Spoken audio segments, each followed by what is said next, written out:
எடுத்த எடுப்பிலேயே இந்த அரசியல் மலைப்பாம்புகளின் மிகப்பெரிய சாட்டையடி என்பது தலைவர் விஜய் அவர்களுக்கு ஒரு மிகப்பெரிய பாடத்தை தான் கற்றுக் கொடுத்திருக்கின்றது.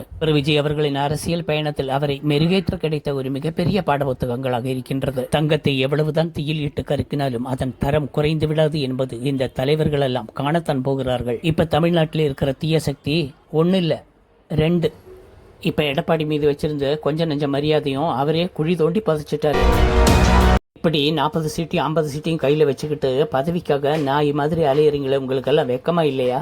எந்த ஒரு கூட்டணியும் இல்லாமல் எந்த ஒரு விளம்பரமும் இல்லாமல் ஒரு தனி மனுஷன் 107 தொகுதியில் ஜெயிச்சிருக்காரு. அவருக்கு ஒரு மரியாதை கொடுக்க வேண்டாம்? கையில் இருக்கிற எம்எல்ஏங்களை எல்லாம் குருவி அடைச்சி வச்சுக்கிற மாதிரி கூண்டில் அடைச்சி வச்சுக்கிட்டு அவங்களையெல்லாம் பிரெயின் வாஷ் பண்ணிக்கிட்டு 118 எம்எல்ஏங்க எங்க கிட்ட இருக்கு, நாங்க தான் மெஜாரிட்டியா வரப்போறோம், நாங்க தான் அதிகாரத்துக்கு வரப்போறோம்னு சொல்லிட்டு எப்படிப்பட்ட நாடகத்தை எல்லாம் ஆடுறானுங்க பாருங்க. 2 தீய சக்திகளும் சேர்ந்து தமிழ்நாட்டில் ஆட்சிக்கு வந்துருவீங்களா? ஆட்சி அமைச்சு பாருங்க, என்ன நடக்குதுன்னு தெரியும். உங்க அரசியல் கதை என்ன ஆகுதுன்னு பார்ப்போம். நாட்டு மக்கள் என்ன செய்ய போறாங்கன்னு பார்ப்போம். உங்களை எல்லாம் மூஞ்சில காரி துப்ப மாட்டாங்க.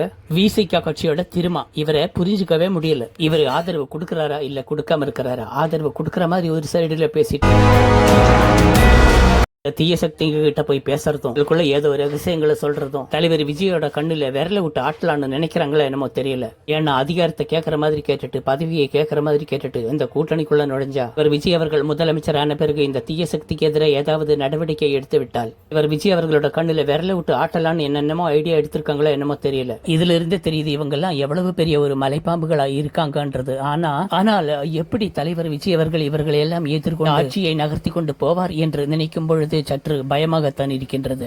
ஒன்னு மட்டும் சொல்றேன், இப்ப கவர்னர் ஆட்சியை அமல்படுத்தினாலும் சரி, இல்ல ஜனாதிபதி ஆட்சியை கொண்டு வந்தாலும் சரி, இல்ல இன்னைக்கோ நாளைக்கோ சில மாசங்கள் கழிச்சோ இல்ல சில வருடங்கள் கழித்தோ இந்த தமிழ்நாட்டுல எப்ப வேணாலும் தேர்தல் ஒண்ணு வந்தா அதுல ஜெயிக்க போறது தனி மெஜாரிட்டியோட இந்த விசில் புரட்சி தான்றது எந்த சந்தேகமும் இல்ல.